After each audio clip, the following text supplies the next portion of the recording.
Dublin's North Inner City is one of the most hotly contested local election battlegrounds in the country, with 21 candidates going for just 7 seats. There's only a few days left until polling day, and many candidates are canvassing around the clock. We set out to contact and catch up with as many as we could in the space of one evening, and managed to speak to just under half of the field.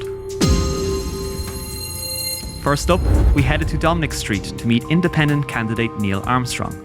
But not the Neil Armstrong you might be thinking of. Okay, I'm going to be a head wrecker and ask you about your name and whether you're getting any questions about that when you meet people for the first time. I do, yeah. Obviously, people come up with all kinds of jokes, are you spaced out, all this kind of stuff.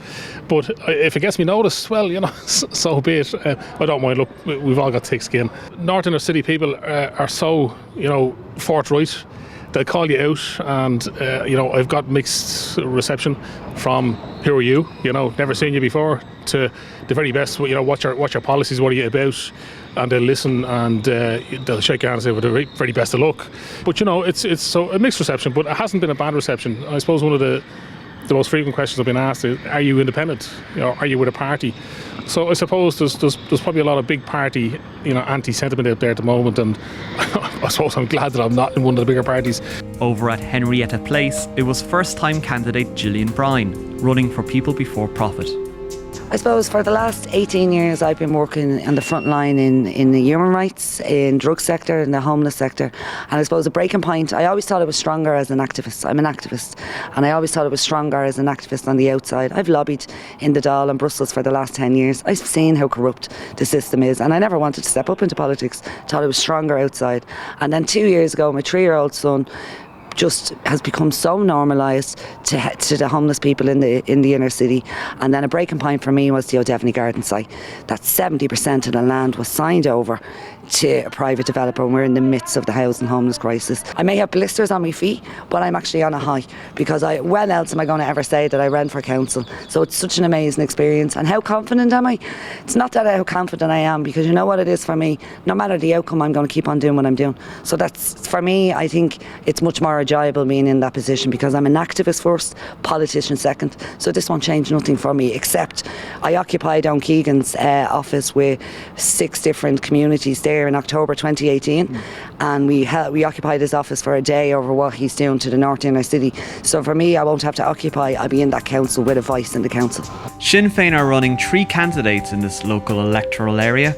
Janice Boylan met us in Smithfield Square to explain how that works. It's fairly easy. It's called vote management, and luckily enough we had 2 elected councillors the last time around, myself and Councillor Gay Fagan, who's unfortunately not going again. What we did was we split the constituency, so I dealt with the Northwest Inner City and Gay dealt with the Northeast Inner City. We're lucky enough we have 2 offices in the constituency as well. We've one in the North Strand and we've one up in Cabra. So we're a team, and we're able to do that because we're a team. So the way we're doing it at this time is I'm up in the Northwest, Belinda Hopkins-Nugent is down in the Northeast Inner City, and then we have Declan Hallisey who covers East Wall, Ballybock. So, going forward, if you got 3 of us elected onto the council, that's a team you have. Each and every other person that's going up, there's one of them, there's 2 from other parties and stuff. So it's basically just literally about breaking up the areas, making sure that we have enough votes in the areas, and then about vote management. So in my constituency, this part will be me number 1, Declan number 2, Belinda number 3, and vice versa then in the other areas. Ray McAdam was working his way along the doors at Ardrey Road in nearby Stoneybatter. The Fine Gael councillor spoke about his current frustrations with the local authority. But the biggest problem in Dublin City Council for the last 5 years has been that the Sinn Féin Labour Independent Coalition has spent more time talking about what flag flies over City Hall than actually delivering and securing planning permission for major projects. I take O'Devany Gardens just for example. The very first council meeting after the 2014 local elections, the proposals for the land use initiative relating to Oscar Traynor road lands relating to O'Devany Gardens was presented by the City Council officials.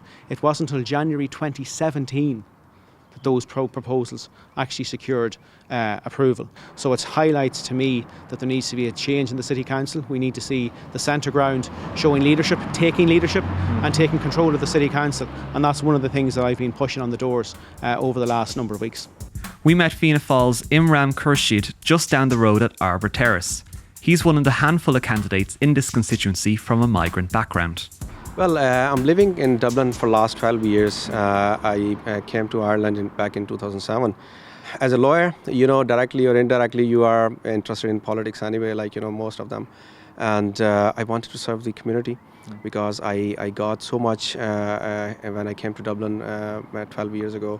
I became barrister, then a solicitor, North Republican Commissioner for Oath. I wanted to return what I got in this city, and I own this city because it belongs to everyone.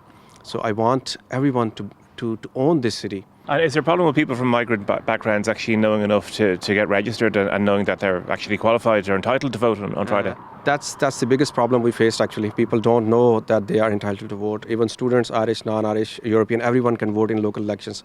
We had to teach them, we had to tell them that you are eligible, because sometimes what happened was knock the door, oh, I'm not eligible to vote. No, you are. Marius Shan moved to Ireland from Romania 11 years ago.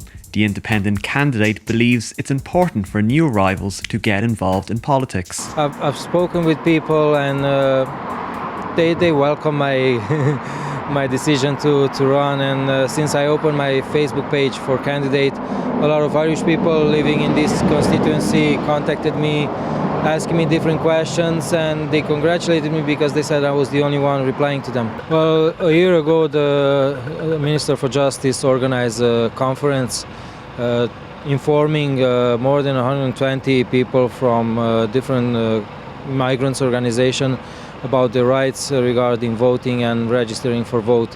And ever since that conference, I posted a lot, so I informed a lot of people about their rights, encouraged them to register to vote, because if we decided to live in Ireland, we need to get involved in the political life. After that, we hopped in a taxi to head to the other end of the constituency to catch up with the remaining candidates. Join us in part 2.